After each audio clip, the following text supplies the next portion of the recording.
Welcome to Onslow County Today. I'm your host, Lisa Whitman-Grice, and you can see today we are coming to you from the Lejeune Memorial Gardens. This is, in fact, one of the beams from the Twin Towers that fell during the 9/11 attacks.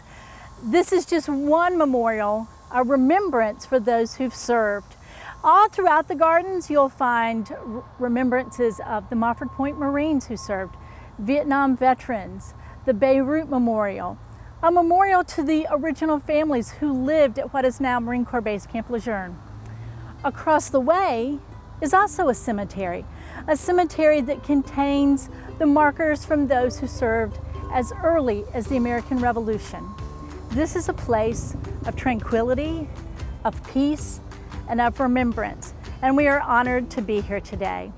As we meet with our guest, please know that we have always this as our top of mind, remembering service and providing service. We're so glad you're joining us for Onslow County Today.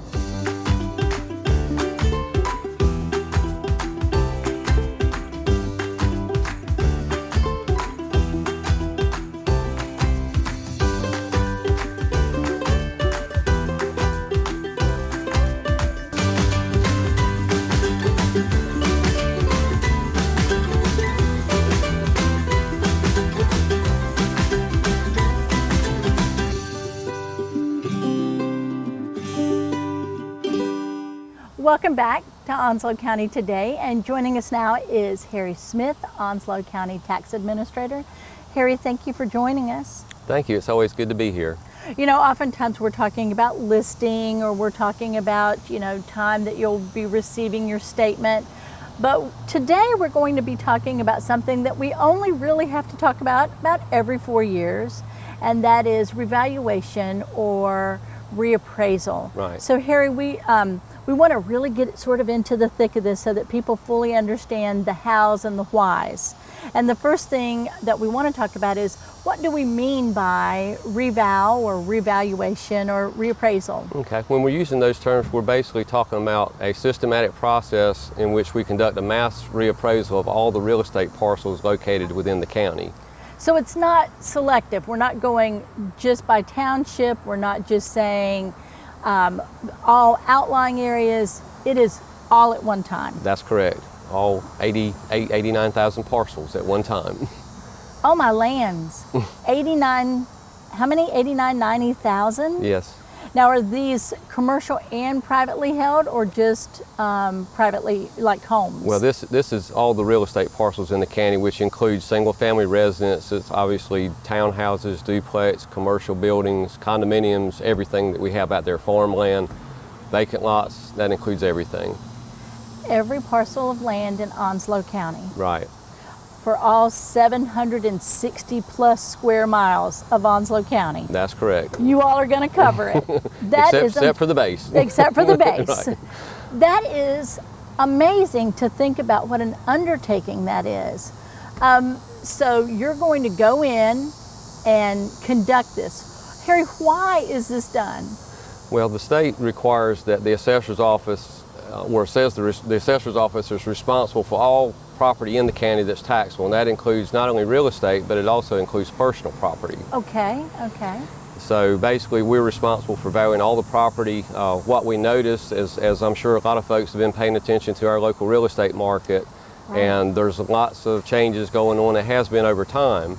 And our last reappraisal was conducted in January of 2018. And of course, since that time, our real estate market has seen a number of changes and continues to change on a daily basis. And what we realize is that over time, property values change at different rates based on geographic location, based on the property type, and this creates inequities in the tax base. So the property revaluation is designed to smooth out those inequities and bring everybody back to market value at a certain point in time, which creates equity in the tax base and a fair distribution of the tax burden. Well, I think that people, like you say, only need to drive around Onslow County to see the type of changes that have happened just in neighborhoods that have grown up over the last 4 years. And certainly if the last time we did this was January of 2018, we also know that fall of 2018 was a pretty dramatic and traumatic change as well to the real estate market with Hurricane Florence. Right.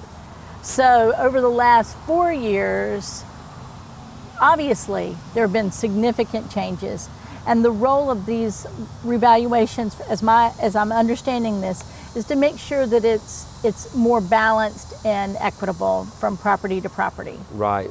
Say for example, what we try to do is make sure everything's brought back up to market value. As we mentioned, hopefully January of 18, our numbers show we were very close to 100% market value.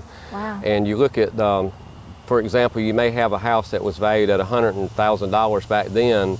It may be worth $120,000 now. Okay. But the house down the street, or maybe one that's been remodeled in a next subdivision over, may now be worth $150,000. So if we didn't do a revaluation, these folks would continue paying on a value that's significantly less than the current market value.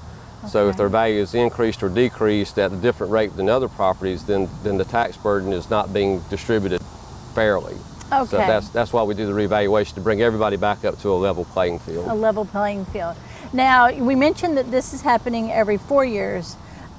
That has changed over time in Onslow County, because originally, what is the state requirement at a minimum? The state requires that all counties, all 100 counties in the state, do a property revaluation at least every 8 years. But it does give counties the flexibility to do them on a more frequent basis. And several years ago, our county commissioners passed a resolution putting Onslow County on a 4-year cycle. And we've been doing 4-year revaluations going back to 2006. So, and what it does, it basically, and one thing, it alleviates what used to be known as the sticker shock. When you wait 8 years and you have values that have changed over an 8-year period, obviously there's a lot bigger gap between the new value and the old value. Right. So doing it every 4 years not only reduces that sticker shock, but it also keeps your tax base more equitable by doing them on a more frequent basis, and we believe it's a much fairer system to do it that way. Well, especially in a community that grows as quickly as ours does and has seen such big changes. And I mean, this year we've opened 2 new schools. Right. Right. So that just tells us how quickly our community does grow. And if you waited 8 years, what might that do? Right. You're looking at some significant changes even beyond what we've seen in the past 4 years. Now, we mentioned almost 90,000 properties. Every type of property under the sun that you can imagine. Who is going to be going through and assessing each of these properties? Well, we have been conducting in-house revaluations for quite some time now. Okay. And we have a very experienced appraisal staff. They are certified by the North Carolina Department of Revenue and maintain continuing education requirements. And our staff is very familiar with our local market, so it's not like we're bringing in outside folks that aren't familiar with Onslow County and not familiar with our market. So we feel really good about the staff that we have working on this project. And we do also contract with some local commercial appraisers to help us out with that part of the project as well. Well, I can imagine 90,000 properties. Now, the process will begin officially when? Well, we've been doing the process since the last reappraisal, but we're getting down to the end of the row here, getting closer to the implementation date. But the implementation date is January 1. That's the valuation date, if you will. So we're basically trying to capture market value as of January 1, 2022. Okay. And those values will be the basis for the tax bills that'll be sent out next year when we do tax billing next July or August. For the bills that'll be due September of 22 and not delinquent until the following January in 23. All right. Now, you noted January 1. Is there a time, even before I get my regular tax notification, my regular tax bill, will I receive any kind of notification to let me know that there's been a change? Oh, absolutely, yes. Okay. As part of the reappraisal process, obviously our staff is working to get the values finalized now. And we hope to have that done around the end of the year, or hopefully by the end of January at the latest. Okay. And after we have an opportunity to review the values, we'll be mailing a written notice of value to all property owners in Onslow County. And ideally those will be in their mailboxes by the end of February. Okay. And that'll be sent to their last known mailing address that we have on file. It'll give them the breakdown as far as what the value is. If they're possibly in the present use value program, it'll give them their market value and their deferred values, and it'll also include information on how to appeal the value if they disagree with the new assessed value. Well, that was going to be my next question, Harry, is, I really thought my house was worth more than that. You know, especially folks who might be considering selling. You know, again, we talk about market and fluctuations there and how that impacts things, or perhaps I thought it was less. If I don't agree with the notification that I received, what do I need to do? Well, the notification will have the instructions on there, but basically we have what we call an informal review process, where the taxpayer would basically contact their tax office. We usually have you can do it by phone, you can walk in, but we've also set up where you can do it online, and it's really easy. An opportunity to tell us that you have concerns about the value. They can also attach any documents that they have. Maybe they've had a recent appraisal, or perhaps there's some type of physical damage to the property that we may not be aware of. They can take pictures and attach those to their appeal. And then our appraisal staff will review all that information during the informal review process and make a decision whether they feel like a value change is justified or not. And then we'll follow up with another notice to the taxpayer to advise them of the results of that review. Okay, so really, here we are in September. You're hoping to finish this all up by the end of the year.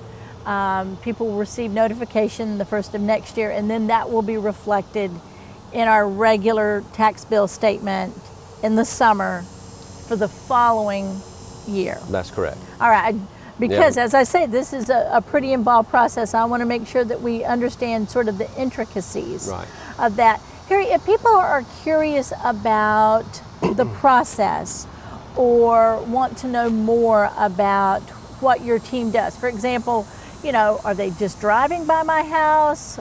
Would there be any need for them to come in? You know, all of these things, what does that look like? Well, the review process, as far as reviewing property characteristics, has been concluded at this point. So other than going out and working building permits, new changes that are occurring that we haven't had an opportunity to visit the properties yet.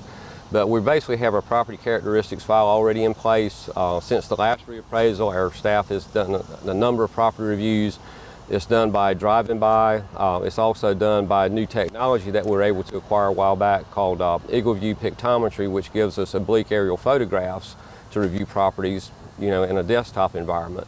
But we'll still be going out to visit properties. If someone has a concern and wants an appraiser to go look at their property, we offer to do that as well. Okay.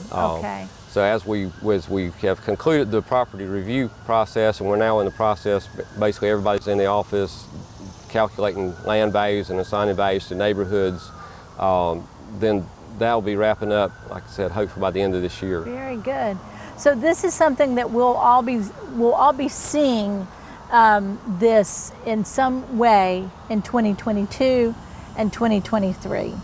Right. And then here you begin all over again. That's right.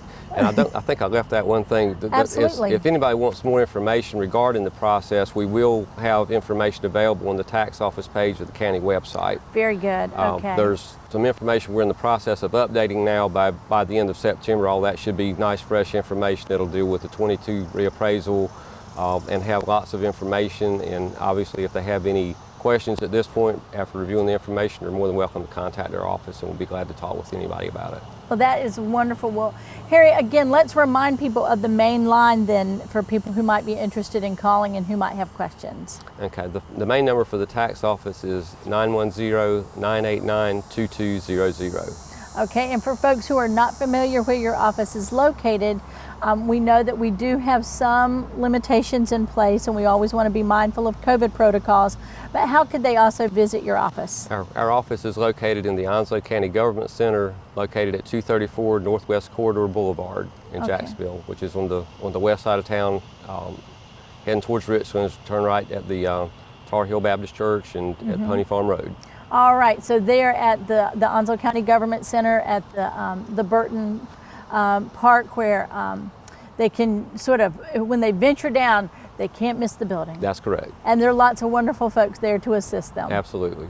Well, Harry, it is always great to have you with us. I always learn something new. And again, look forward. I know we'll visit with you closer to the end of the year, but we thank you for sharing this important part of the process with us. Thank you. It's always a pleasure.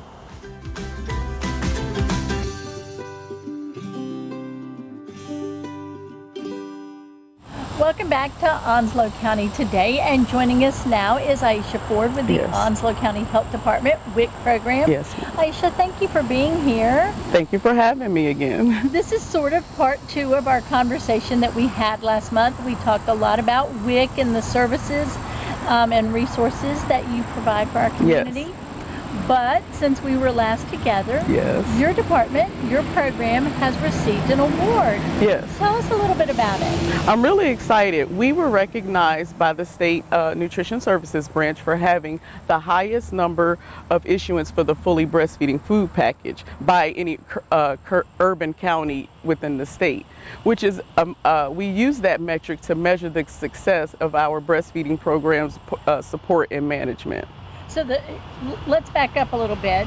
First and foremost, it was recognized as an urban program, which Yes. means that you were up against the big counties. The big guys, yes. So the Wakes and the Mecklenburg. Yes, absolutely. And so you were measured against them for your performance. And when you say the highest number of issuance, explain a little bit to our viewers what that means. So we issue our food benefits on an electronic WIC EBT card where they can go to the grocery store and redeem their food items. So within that fully breastfeeding food package, there are extra foods and that contain certain nutrients that are needed by a mother that is fully breastfeeding her baby, which means she's providing the sole nutrition for her baby with her breast milk. And when we do that, what you're measuring is those mothers went to the grocery store, did their grocery shopping. Yes, absolutely. And you know that they purchased those things that are best for new moms who are breastfeeding. Absolutely. And so what that, at the kind of the big picture, is those moms come to you, you've said these are the best things, they followed through on that. Absolutely. And in comparison to all those other counties, Onslow County was number 1. Onslow County was number 1 with approximately 31% of our infants on the program being fully breastfeeding at this time. So of the children who receive WIC benefits and mothers who receive WIC benefits, a full third of those kiddos That's are right. 100% receiving their nutrition That's from right. mom. From mom, that's right. And then mom is buying those things that are best for her. Yes. You know, sometimes, we've all said this, when you're expecting, when you're pregnant, we say, oh, you're eating for 2. Yes. But it doesn't end. It does not. You're still eating for 2. You're still providing that sole source of Absolutely. nourishment. Absolutely. And it is recommended to continue to exclusively breastfeed up to at least 6 months before you introduce complementary foods. So that's a big task for mom, you know? Especially if you have to return to the workplace. Exactly. You know, which can be as soon as 4 or 6 Yes. weeks for some of our moms. Many of us are fortunate to be able to take 12 weeks to spend Right. that time with our children, but not always. Right.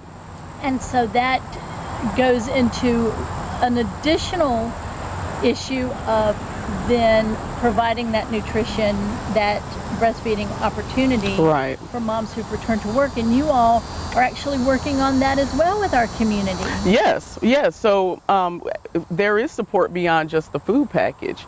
We also help moms with returning to work. How can I pump? How can I continue to breastfeed? Where do I store my milk? How often do I need to pump? And so we do have really good rates within the WIC program, but to go beyond that, we need the community's help. That is incredible. So first things first, congratulations on Thank your you. award. And this is because Onslow County, head and shoulders, once again, has served our community in such a phenomenal way that a full 1/3 of the kiddos, the babies are getting that best start. That's right. They're getting that best start. And they're doing that because you all have provided your mothers with this information. Yes. And with this package. That Yes, you say, that's right. and the best things to eat in order to pass that nourishment on. That's right.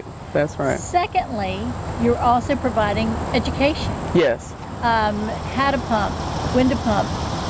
And also, breastfeeding is not an easy task Right. for anyone. Right. And so you all also have this support group as well. Yes, yes. So we are also a part of the Onslow County Breastfeeding Coalition, where we come together as lactation professionals and other community stakeholders to connect resources for mom that go beyond what WIC can offer. So there's healthcare providers, private lactation consultants, mothers that are breastfeeding peer counselors who serve as a mom-to-mom support for these mothers that are breastfeeding. So it's a host of different professionals and paraprofessionals and laypersons in the community that have a vested interest in promoting, protecting, and supporting breastfeeding in the community. You know, we've all heard this, mothers especially, when we have that new person, when we have that baby, and we say, oh, it'll come to you naturally. Right. We've heard that. Right. For even the most tried and true mom. That's right. It is different with every baby, for every That's circumstance. exactly right. And it's not always easy. No. And the fact that you all have this resource and this support for moms is also to be applauded. Right. That is incredible. We also know that we have a lot of young mothers here Yes. in Onslow County, and oftentimes are not near extended family. Right. So you all are also serving as that mom or aunt or grandmother who would give that advice, Right. typically when we're close to Right. family. Right. Now, you are also working in the community to work with businesses and employers as not just helping the moms return to the workplace, but helping the workplace prepare for mom's Right. return. So that's one of the goals of the Onslow County Breastfeeding Coalition and the Onslow County Health Department, to help businesses and employers become more breastfeeding friendly. Of course, at the Health Department, we are breastfeeding friendly, which I like to brag about because we have really nice breastfeeding rooms. We offer breastfeeding support for our employees, and so we would like to go out into the community and help other businesses do the same for their employees. For their employees and also for their Customers. You know, we've all been in those circumstances when baby says it's time Right. for lunch and it's time to nurse, and trying to find a place that's Right. private and comfortable, And not a bathroom. and not a bathroom and cool. I mean, all of those things, by working in the community and offering that support, that's just one more step in your goals. Right, and so it could be something as easy as helping them identify a small space, such as a closet, to turn into a really comfortable breastfeeding room or breastfeeding area where a mom can nurse or pump. Okay. Now, I would like to go back to the lactation support group that you have.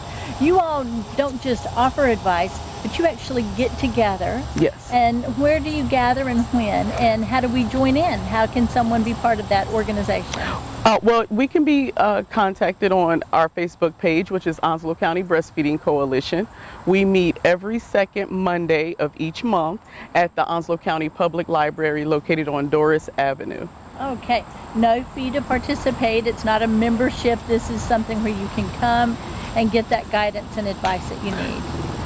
Non-governmental members, there is a $30 membership fee, but for county employees and professionals, there is no fee. Okay, so you all get together and you set these goals and you put together these resources. Yes. For the community. Yes. Obviously, it's been successful. Yes. Because you've gotten this great acknowledgement from the state.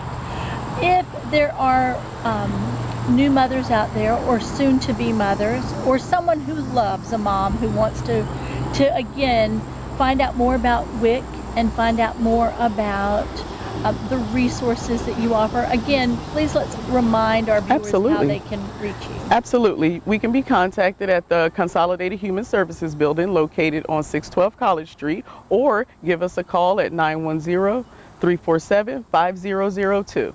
Well, Aisha, it is always a pleasure to talk Yes. with you, and I'm glad that we can continue our conversation with such happy news as we move forward. So thank you again for joining us. Absolutely.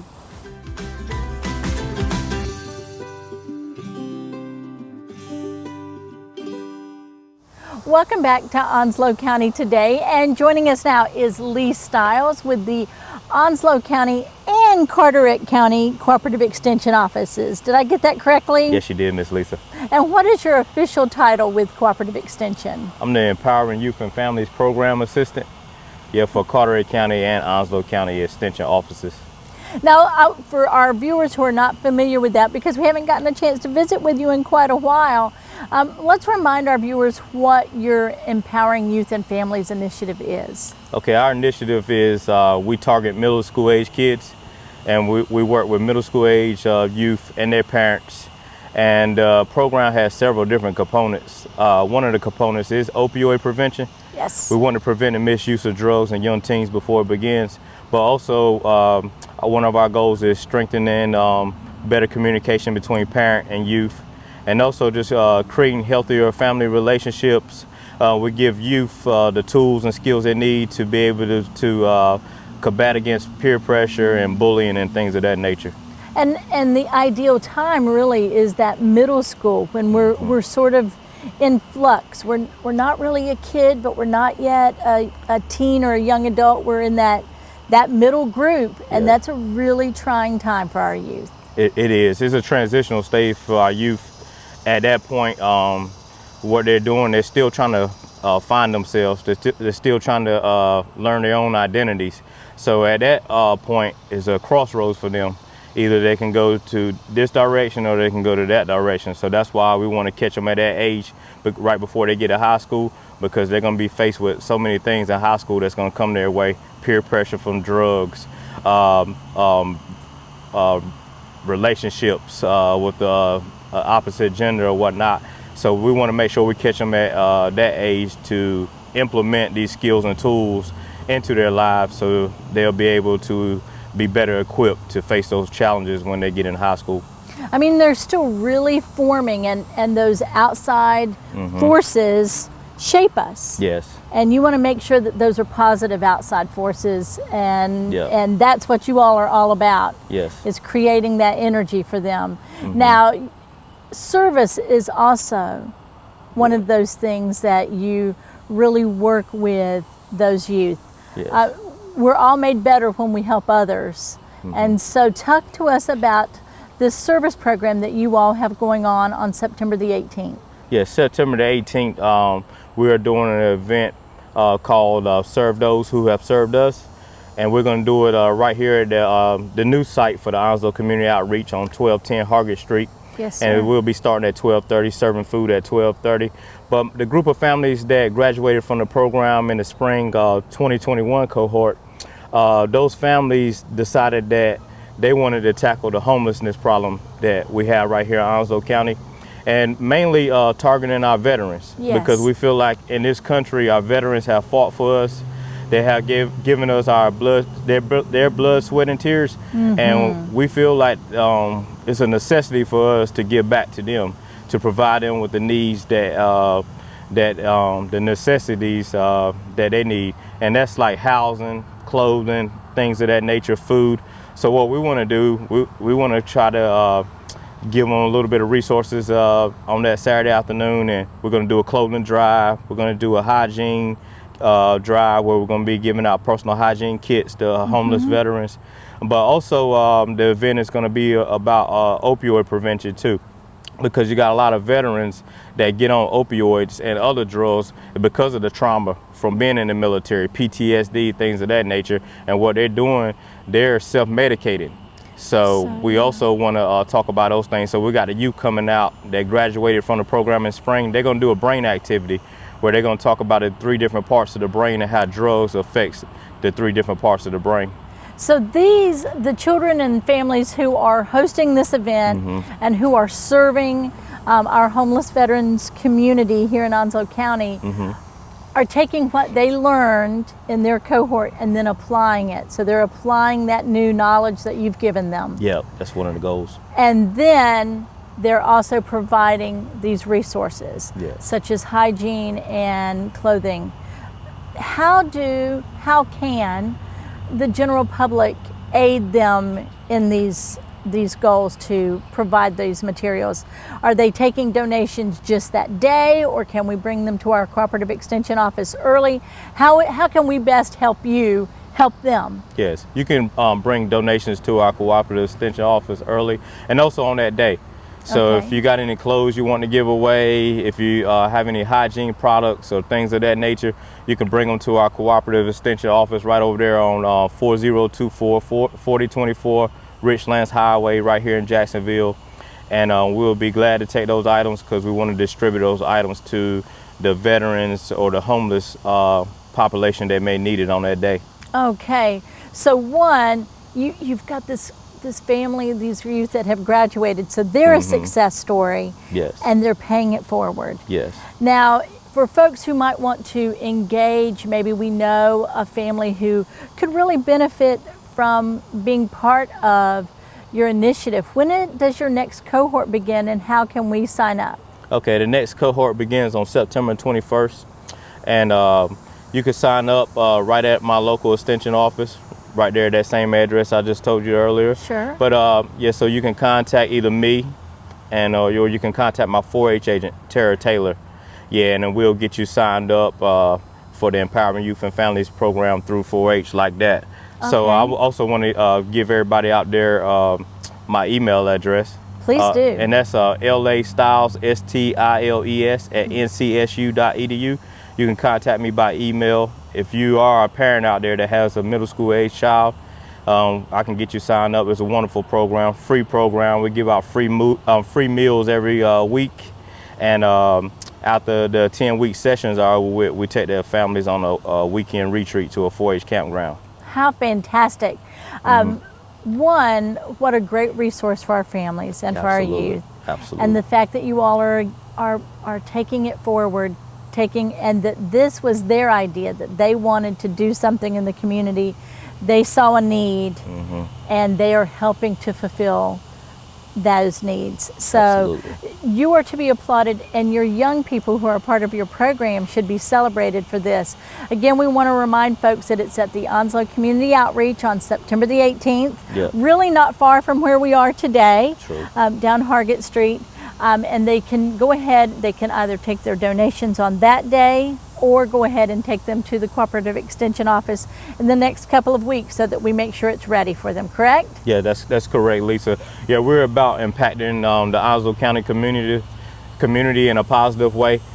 Just like you said, everything that the families learn in the program, they take those skills, those tools and those resources, and they pour it back into their community. The last community event we did it out in Sneads Ferry at the First United Methodist Church of Sneads Ferry on May 22nd. We had a great turnout. About 75 people came out. Wow. And the families that graduated from the fall 2020 cohort, they decided that they wanted to tackle the opioid problem, but also the human trafficking problem that's ever growing in our community. And it was an awesome event. Sheriff Hans Miller came out and spoke.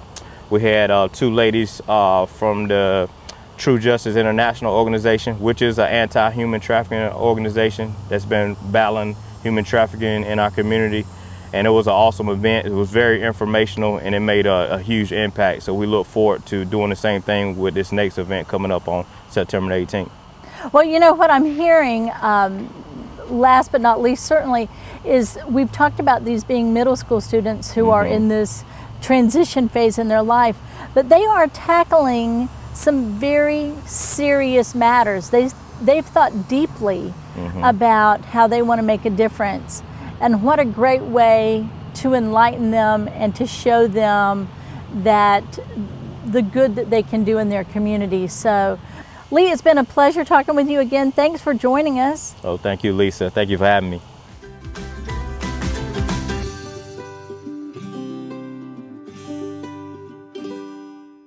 Welcome back to Onslow County Today, and joining us now is one of our favorite friends, Matt Mano from the Onslow County Public Library. Matt, welcome back. Hello. Now, always and forever, Matt, when we've gotten to visit, it's been about youth services and kiddo program and summer reading, but Yes. you have had a change in job description. please share with our viewers what your official new title is. Yes, so now I am the public communications specialist. Okay. So you'll still see me, of course, promoting youth services, but that'll kind of bounce to adult services too, our book clubs, everything that the library has to offer. We're going to be pushing that out to everybody because, I mean, September is a big month for libraries and we have a lot of stuff going on. We're kicking up our fall programs, so there's a lot that's about to happen.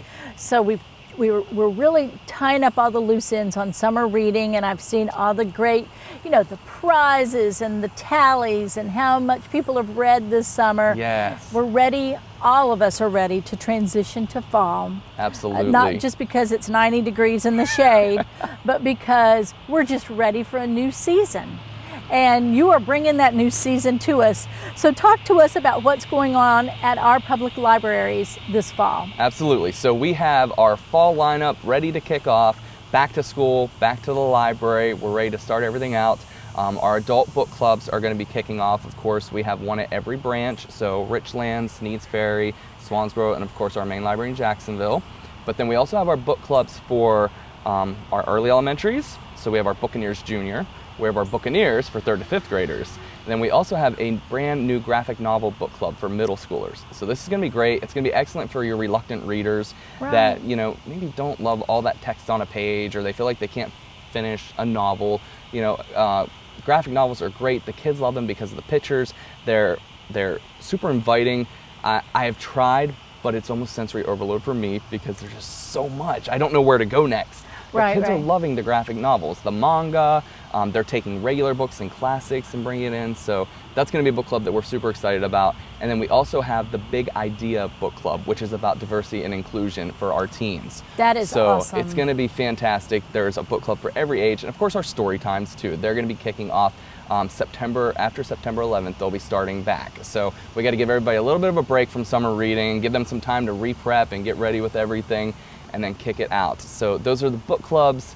We have cooking programs starting up in Swansboro. We have poetry in the kitchen in Swansboro. We have some local poets coming in, so that's going to be great. Possumwood Acres is going to be joining us for some programs. And then, of course, Sneads Ferry is kicking off a cake decorating program. It's already booked up, but I had to let you know because everybody is super stoked for it and they're planning it again. How fun is that? So keep an eye out for that one as well. So I love, I was looking at all of these options and everything that you've got going on and the books that have been selected for your book club, but you also have sort of reading prompts for each month, that every month has a different theme. So, you know, September is read an adaptation, right? So talk to us a little bit about where this idea came from, because I loved it.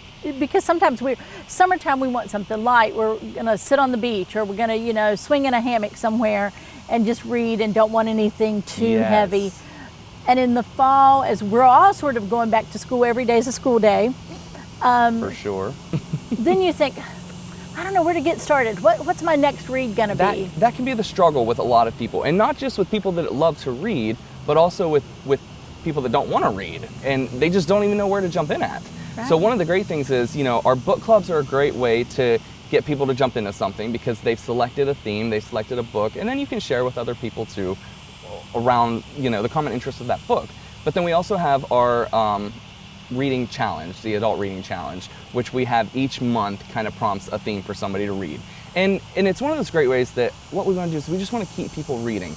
The people that either they have one specific niche and you know, they don't want to stray from that, but we want them to kind of stretch, go beyond their horizons, try something new, something that they might not otherwise have read before, you know, and it kind of helps open your mind. And, you know, I used to be just young adult fantasy, and now I'm finding myself into these more realistic fiction books. And you know, I love them just as much, but without somebody recommending it or prompting me, I wouldn't have picked it up. Are you talking to me about my historical fiction love by any chance, Matt? Just like that. Like that? There was a book I read, All the Light We Cannot See, which oh my gosh, that was one of the first ones that I jumped into, and I was like, I got to read more of these.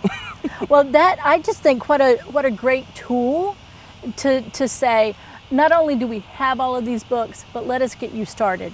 If you come from, you know, a place where maybe you weren't necessarily even as an adult. Maybe you weren't a reader as a kid, and you're like, I'm ready Yes. to take this leap. Well, and it's a no pressure, you know, if you jump into our reading challenge, you can do it online, you can log the books, but you know, you're not in school. You don't have to worry about somebody grading you for what you read. You can take as much time as you want to read. If you do the book clubs and you don't get through the whole book, it's okay. We're not judging anybody. We just love that we're promoting literacy. People are reading, you know, we're keeping our brains active, and it's fun.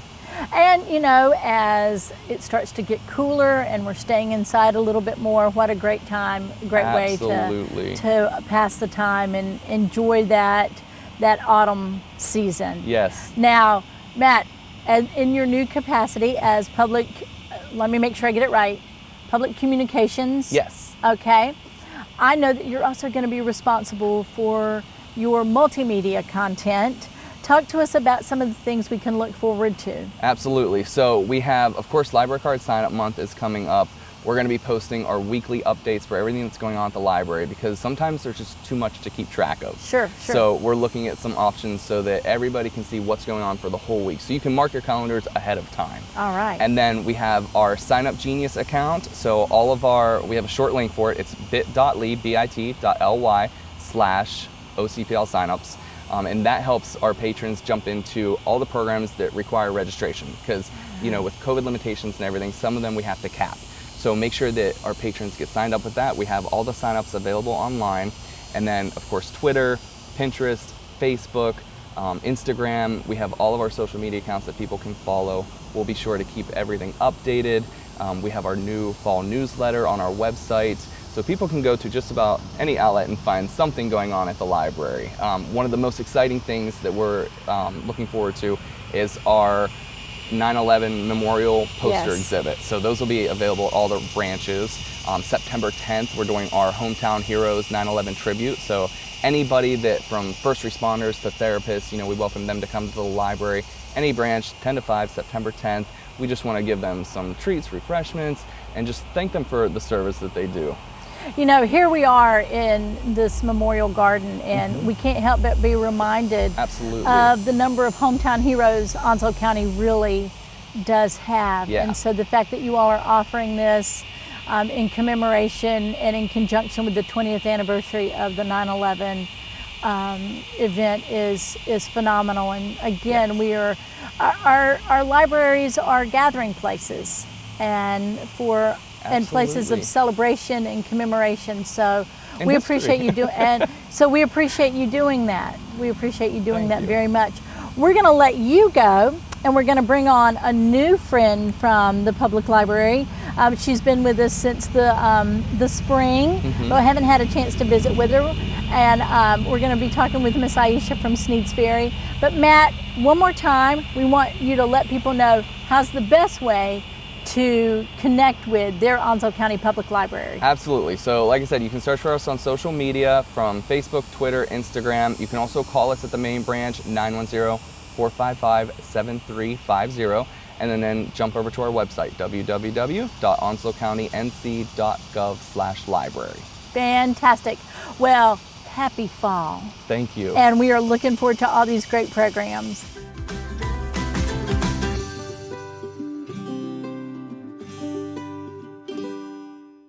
Welcome back to Onslow County Today, and joining us now is a new friend to Onslow County Today, Aisha Seals. Aisha, thanks for being here. Oh, thank you for the invitation, Lisa. I'm happy to be here. So we got to know each other back when you joined our Sneads Ferry branch back in the spring. That's right. So I am so glad that you are now here joining us for Onslow County Today. Yes, ma'am. And as we spoke with Matt earlier, right. You have a big deal coming up this month, all of September. Please tell us. Absolutely. The month of September is known as Library Card Sign Up Month. And you know, this started back in 1987, 34 years now. It was actually the Secretary of Education, Edward Bennett, who decided, you know, we really need to promote the libraries. And one of the most important things he felt was that every child should obtain a library card and use it, end quote. And so every September, libraries around the country, thanks to the promotions with the American Library Association, put out wonderful, wonderful programming in order to encourage folks to get a library card. You know, library is not just books anymore, Lisa. But you know, that card, it's powerful, that little piece of plastic. Absolutely right.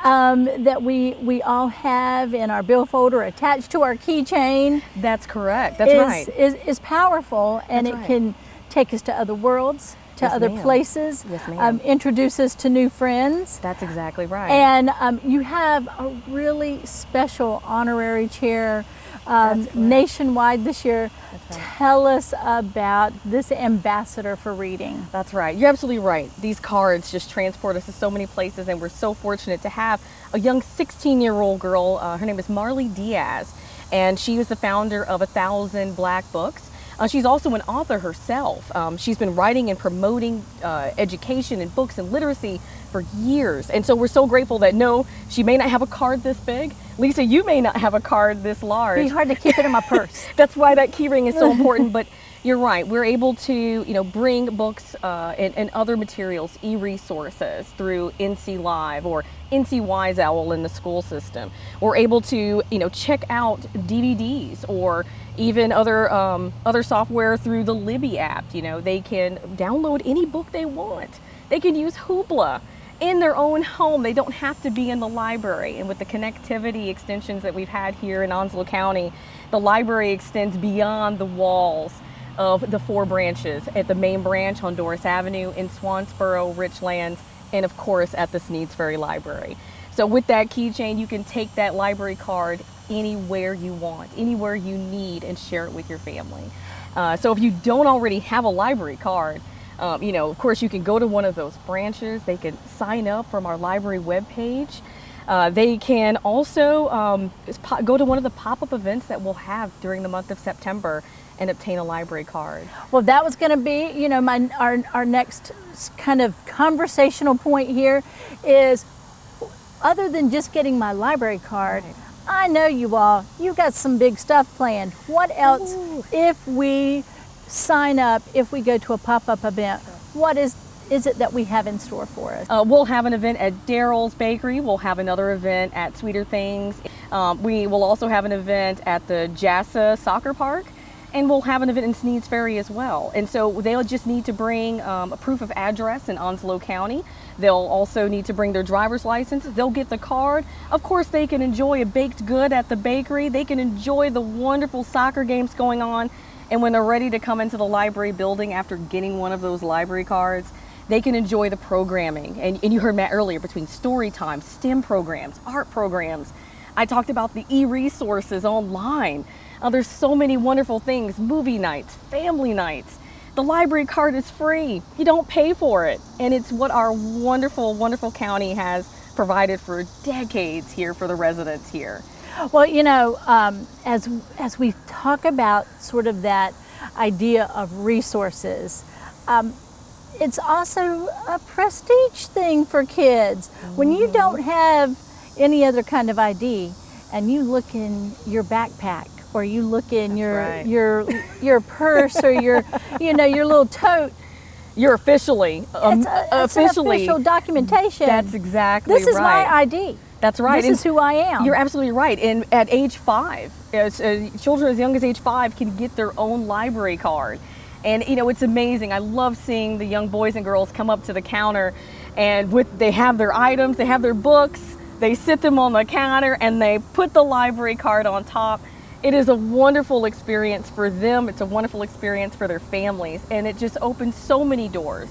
Literacy is promoted so well in Onslow County, and this is what we can do to ensure that every child, every adult, teenager has access to resources, anything they need. So Aisha, again, we wish you a very happy library card sign up month for the month of September. But know that this is just the beginning. That's exactly right. It's just that launch. All 4 locations, pop-up events. Of course, go to your website, follow you on social media to learn more, and get out there and explore what your library's got to offer. That's exactly right. Thank you so much. I hope it's as successful as it has been in years past. And of course, anyone's welcome in our doors. We just want to share our love of reading, our love of literature with the Onslow County community. Thank you so much, Miss Lisa. Oh, my Yes, pleasure. and Thank happy you. Library Card Sign Up Month back to you and everyone in Onslow County. Thank you, Aisha.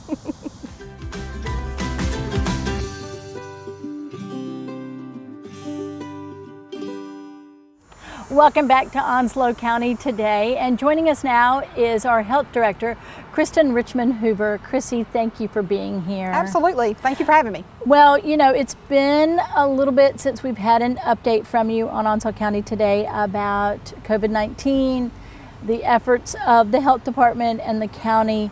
I mean, you all have worked tirelessly in your efforts to work with our community. And when last we visited, we were really making some inroads, and then our Delta variant.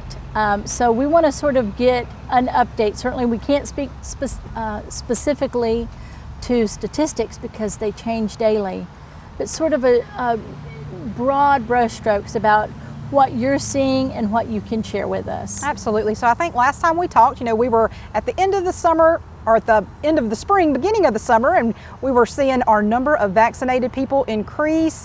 We were seeing loosening restrictions, kind of resumption of normal behaviors. And then middle of July is whenever we really started noticing that there were more cases. You know, there was this dramatic uptick and increasing hospitalizations, and it was all the result of the Delta variant spreading throughout the United States, and certainly now in North Carolina, the whole state is in a position where we have extremely high community transmission. What we know about the Delta variant is that it is much more infectious, and so each case of Delta variant results in more close contacts that become cases. People who are infected with Delta have higher viral loads, and so it really makes them super infectious. You know, when we thought about COVID before, we would kind of put it on a chart and say, you know, measles and chickenpox are some of these viruses that are just super infectious, airborne, and infect a lot of people. And COVID was not that. And now with the Delta, we're kind of in one of these positions where it is very easily transmissible, and you know, as this has developed, we have even seen breakthrough cases where people who are fully vaccinated have developed infection from the Delta variant of COVID. Now, when we talk about not only the rate of infection and the viral load and how infectious it is, what about symptoms and effects to those who become infected? Right, so you know, the people who are unvaccinated, and this pandemic, particularly with Delta, is kind of a pandemic of the unvaccinated, we see that they are increasingly ill. They're increasingly younger, and normally the younger folks would have had better outcomes, not been as impacted, but Delta is making them very sick. So we are seeing an increased level of severity of disease. For those people who are fully vaccinated, although they might become infected with COVID, their symptoms are really mild, very, very mild symptoms. People a lot of times will mistake those symptoms as allergy symptoms, kind of have got a headache, a little bit of a runny nose, but they're not severely ill. And some of the recent studies that have come out have demonstrated that the protection that you get from that vaccine is really stable and very effective at reducing the severe illness, you know, being sick enough to need hospitalization. And so we continue to promote vaccination for those people who have not been vaccinated at all. And then coming up here soon, we'll be doing general population boosters, or that's what we're expecting and hopeful for towards the end of September. Now, when we talk about, and I want to back up just a minute before we delve into boosters, when we talk about that rate of infection and those breakthrough cases, we're also seeing a little difference in well as what our own behaviors should be. Even those who are vaccinated have resumed practices that we were doing pre-vaccination. Talk a little bit about what you want to remind people to do even if they are vaccinated. Right, so you know, for all of 2020 and even into 2021, you know, we have continued to push the messages of those 3 W's. Wearing a mask, waiting 6 feet apart, washing our hands, having good hygiene, and those are all messages that we want to continue. particularly during these times of high community transmission, we want to encourage people to wear a mask indoors regardless of their vaccine status. Right. Whenever you're outdoors, whenever you have a lot more air movement, then you have a lot more freedom to be looser with some of that behavior. But certainly during these times of increased community transmission, we really have to hearken back to those messages that we have pushed throughout this entire pandemic and implement them for both the vaccinated and the unvaccinated. And then layering on that, adding to that, we're returning to those behaviors, continuing those behaviors of those 3 W's. But then the added notion of, I've been vaccinated, I've got these symptoms. Do I go to work? Do I quarantine at home? Do I wear a mask and quarantine in my office? What do I do? Yes, what we recommend is that if you are symptomatic, even if you're having very mild symptoms and you have rested easy in thinking that you're fully vaccinated, if you're having symptoms that you would normally ascribe to being just allergies or might normally brush off, you really should consider it, because what we know is that even those people who were vaccinated, even with these mild symptoms, carry a heavy viral load with them and can transmit infection. Okay. So we really want to encourage people that if you have any questions about it, if you have doubts about it, it's the safest thing to get tested, make sure that you are practicing these behaviors that would prevent you from transmitting illness to others. It's better to know than to potentially spread it to some of your loved ones who might not fare as well as you would. And so again, those same behaviors, get tested. When in doubt, get tested, and then follow that guidance for quarantining as if you had not been vaccinated. Absolutely. Okay. The testing locations are available throughout our community. Lots of our retail pharmacies are offering the vaccine as well as testing options.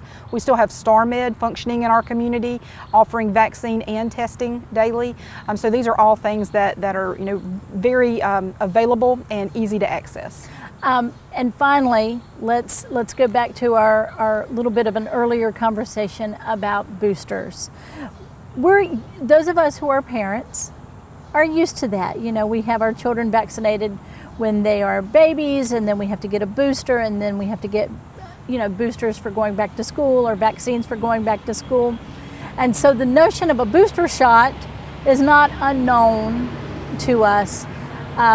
We weren't sure, even in the very beginning, you shared with us, we don't know if a booster will be necessary, but we never closed the door on that either. Right. So it was always, their potential was always there, the conversation was being there, and the research, most importantly, was being done.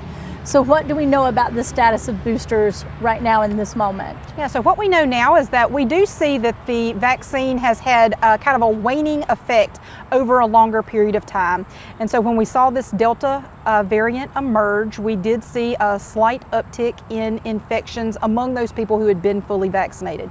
Primarily in those who had been fully vaccinated really early on. Right. We know that the vaccines will protect us for a period of time. Right now it's looking like they will kind of settle on around 8 months of protection, and then you would need a booster to kind of make sure that you maintain that good level of protection. Okay. At this point, we don't really know yet if there will be a difference in the composition of what you are given. Right now we believe it would be just a booster dose of the same solution that you received the first time. Right now we're in the process of getting our most immunocompromised people vaccinated. Those folks don't have a good immune response when they receive their first dose, and so they would need one much sooner than the general population, and so that's who we are reaching out to first. We kind of expect that there will be changes over the coming weeks for the rest of the general population, probably following similar phasing that we saw initially, and having that disclaimer of needing to be about 8 months since you received that last dose.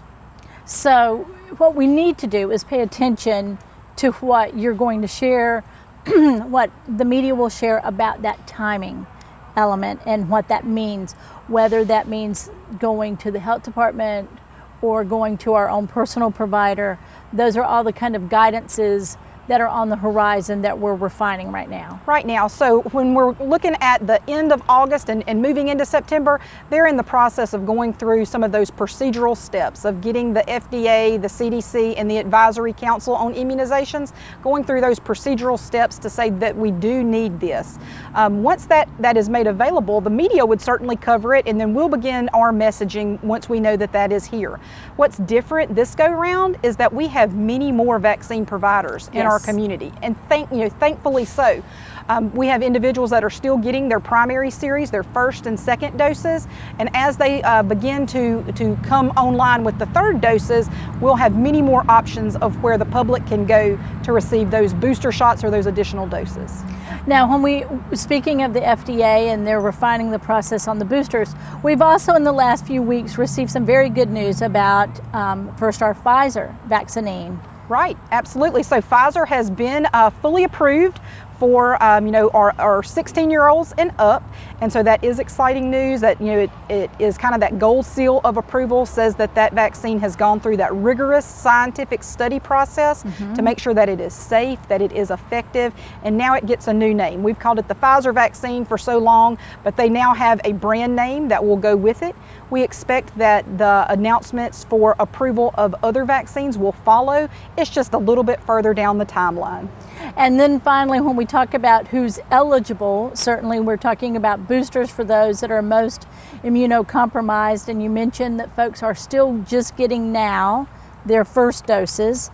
At the end of August, we'd had a conversation and we were looking at about, what is our percent here in Onslow County roughly at the end of August? So right now we're about 48% of our population has had at least one dose. Okay. Whenever we drill that down to subpopulations, if we looked at our older adults, those 65 and older, the coverage rate is just amazing. They're awesome. Almost 95% covered. Fantastic. And that's really good. And that's why we have really seen that disease decrease in that age group. We know that these vaccines work. And so now we're really pleased to see that the FDA full approval has come online and gives people increased confidence in what they have taken. And those folks who are 65 and older have seen a lifetime of changes in vaccinations and the treatment of communicable disease and what that means. And so they trust that this is what they should be doing to protect everyone. Lastly, we want to talk a little bit about that other population. We know that you get lots of questions about those 12 and unders, our younger children, because we're vaccinating now 12 to 16. So yeah, the Pfizer vaccine is available, and you're eligible to receive that vaccine as young as age 12. Okay. But that's the only vaccine that is available for that 12 to 17 kind of population right now. Right. And then we're still, in terms of younger children younger than 12, that is all still undergoing research. Right, they're still studying that. They're still kind of making sure that it is safe for those age groups. Certainly, we want there to be real rigor whenever it comes to what we would give our children. Absolutely. And so they set the bar a little bit higher for Certainly. that. They started some of those trials later, and so before they will put out even the emergency use for that group, they'll make sure that they have investigated it thoroughly, and we expect that probably by the end of the calendar year. We're not exactly certain when it might be, that announcement might be made, but that's kind of what we're anticipating. Okay. And finally, Chrissy, I want to talk a little bit about what you all specifically at the health department are offering. We know we've got lots of partners in this now, all of the private providers and pharmacies and certainly Star Med in terms of testing and vaccination, but you all are also, on top of your regular day-to-day operations, have continued to lead the way in terms of Onslow County's COVID response. How do you all continue to operate at this point?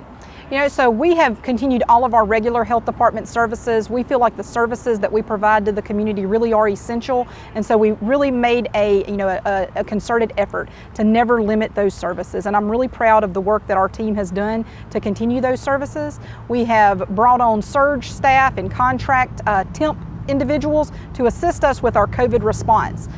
Early on, we did much more testing than we're doing now because the community has responded. And there are other people that can do the testing in the community. We continue to do some testing just for targeted populations. Okay. For vaccination, it's kind of the same thing. You know, we were a big vaccine provider initially, and over time we saw more providers come online, and we don't want to compete with them, but vaccination has always been an effort and kind of a cornerstone of our public health work. So we continue to offer all 3 COVID vaccines Monday through Friday at our health department. So Pfizer is available for those 12 and up. We do need parental consent for those who are underage to receive their vaccine, but we are happy to provide those. And then the one thing that our health department does that private practice and other providers can't do is that case investigation and that contact tracing. So our efforts and our primary mission in this COVID response is to make sure that we are thoroughly investigating cases, that we're linking people up to the care that they might need, that we're following them throughout their period of isolation and trying to notify all of those close contacts that they've been exposed and that they might need testing, and they need to be on the lookout for any development of symptoms. So that's really what we've kind of kept as our main focus during this response. It's really a multi-pronged approach. It's not just vaccinations, it's not just quarantining, it's not just those best 3W practices, it's not just contact tracing, it's all of those things together. Chrissy, when you came on board, we're now at about not quite 2 years. Not quite. Not quite 2 years. You brought a tremendous skill set in terms of epidemiology and brought that talent to the table. And then you merged all that talent with the talent that you have in your office. What do you want our viewers to know about Onslow County and your team's response and the bond that you all have forged and your real commitment? This has been your mission for you, and you chose to accept it. This has been your mission for the last almost 2 years. Talk a little bit about what that has meant to your team. Yeah, absolutely. So, you know, we are a public-facing entity, and we are here to serve our community, and we really take it seriously. You know, we care about the health of the people in our community. We care about the healthcare infrastructure. So when we see our hospitals strained, when we see our providers' offices, you know, having appointments 3 weeks out, it really does concern us. You know, we have been very fortunate to have the resources of not just the health department, but other departments throughout our county government. And we're grateful for the commitment that they have made to standing with us in combating this pandemic. And you know, our team is really the best. They're great. They are committed to what they do. There is not a night that goes by that they're not there working late, and you know, I can't commend them enough. I'm so proud of the work that they've done, and we're here to kind of respond as part of the overall health community, and we want to make sure that we recognize the efforts of those that are in our private practice clinics and our hospitals as well, because you know, whenever they're hurting and whenever they're stressed, we see it. We want to do everything we can to help and support them, and we couldn't do that if we didn't have the other county departments you know, assisting us in that. So it really all is kind of part of a bigger system, and it works well in Onslow County, and I'm proud to be a part of it. Well, we thank you for that. We thank you for everything that you've done. And lastly, we thank you for always providing us with the most current, accurate information. I know and would tell anyone that my best source is you and your team. And for other folks who want more information, how can they learn more? What is your, you know, is it your website, your Facebook combination? Tell us. Yeah, so we certainly post a lot of information to our Facebook page, and we want to use social media as a way to engage with our public, and we really increased those efforts throughout this pandemic. When we were having to kind of keep our distance and stay away from each other, that team really did a great job in trying to enhance the services that they were offering there. Transparency has been one of our big goals throughout 2020, and being able to share that information. I think that the Facebook Lives that our county manager hosts and facilitates are good ways for us to share that information. And then our website will also direct them to other reliable sources of information, whether it's the CDC or whether it's the North Carolina Division of Health and Human Services. There are so many outlets of good factual information, and that's what we really want to push and promote at the Onslow County Health Department. Well, Chrissy, thank you for taking the time to connect us, to link us to all that good information for the updates. And as we learn more about the booster vaccination process and any changes that would be forthcoming. We look forward to having you back with us. Absolutely, we'll be here.